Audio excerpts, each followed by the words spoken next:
Revelación 37, libro 1, segunda parte. Continúa diciendo la Madre de Jesús a Santa Brígida: crucifican la mano izquierda de mi Hijo, convirtiendo la virtud en vicio. Quieren continuar pecando hasta el fin, diciendo: si al final una vez decimos, Dios, ten misericordia de mí, la misericordia de Dios es tan grande que Él nos perdonará. El querer pecar sin enmendarse, querer la recompensa sin luchar por ella, no es virtud, a menos que haya algo de contrición en su corazón, o a menos que la persona desee realmente enmendar su camino, siempre que no se le impida una enfermedad o otra condición. Crucifican sus pies, complaciéndose en el pecado, sin pensar ni una sola vez en el amarguísimo castigo de mi Hijo, ni darle las gracias de corazón, diciendo: Señor, qué amargamente has sufrido, alabado seas por tu muerte. Tales palabras nunca salen de sus labios. Lo coronan con una corona de irrisión al burlarse de sus siervos y considerar inútil su servicio.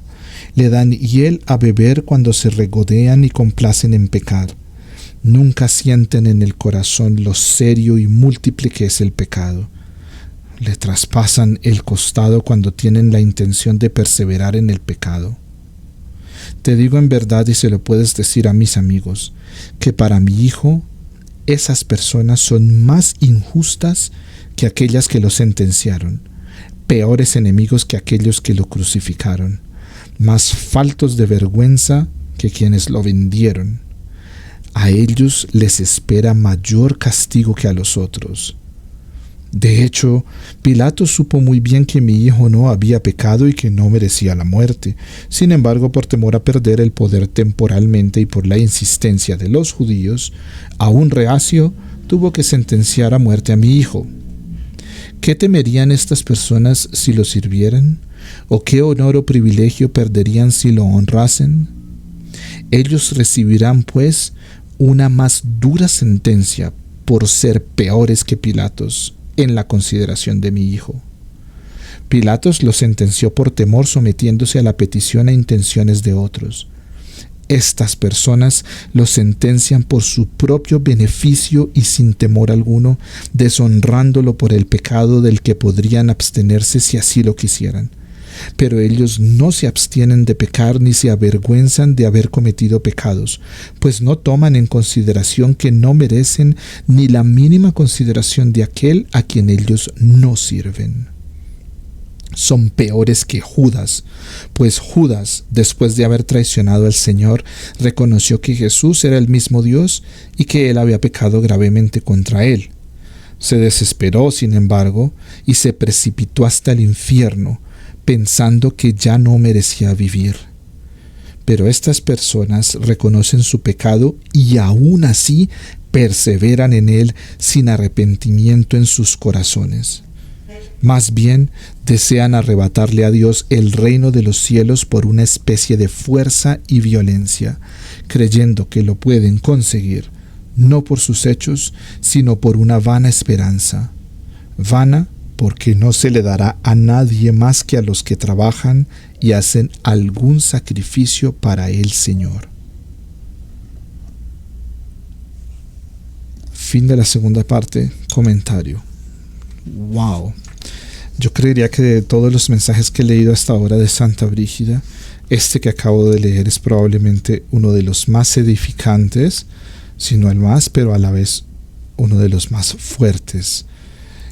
Sentencias bastante interesantes. Cada frase que dice Nuestra Señora, la Madre Santísima, la Virgen María, es digna de ser meditada y escuchada nuevamente, porque está hablando de un mal de hoy, de siempre, claramente, pero nunca más que ahora, en pleno siglo XXI, 2023, se ha visto esto tan patente como ahora.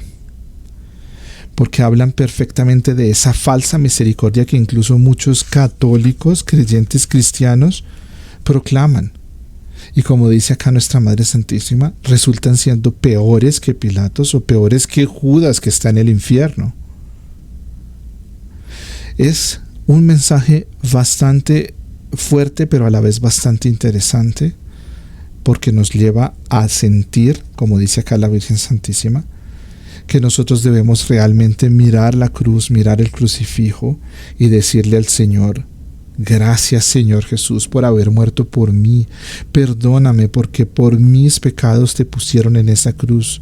Perdóname porque con mis pecados cada día yo te clavo una espina en la cabeza, yo te doy un azote en tu espalda. Perdóname, me duele de verdad de corazón que mi pecado te lastime de esa forma. Pero a la vez te adoro y te alabo y te bendigo, Señor Jesús, porque estás clavado en esa cruz por mí. Porque tú no quieres que yo me pierda. Y como no quieres que yo me pierda, sufres todo en tu propio cuerpo y en tu propia sangre por mí. Así de tanto me amas. Por eso, Señor, aunque yo no podré nunca amarte de la misma forma en que tú me amas a mí, quiero enmendar mi vida para retribuir en algo ese amor generoso e infinito que tú sientes hacia mí. Es un ejercicio, hermanos, que debemos hacer constantemente, orar ante el crucifijo y adorarle. Cada frase del mensaje que acabo de leer realmente nos cala en el corazón, y sobre todo porque nosotros no queremos volver a pecar, pero ¿cuántas personas realmente hoy en el mundo buscan un camino de virtud, detestan el pecado y no quieren pecar más? Poquísimas. Y peor aún, ¿cuántas personas no hay que, pretendiendo creer en una supuesta misericordia de Dios, no se enmiendan, indilgándole a Dios una misericordia falsa, convirtiéndose así en seres peores que Pilatos o peores que Judas?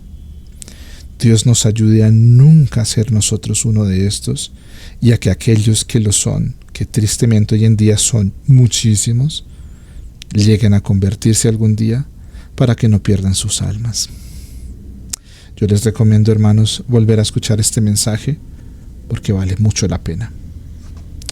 Ave María Purísima, sin pecado concebida, María Santísima, Santa Brígida, ruega por nosotros.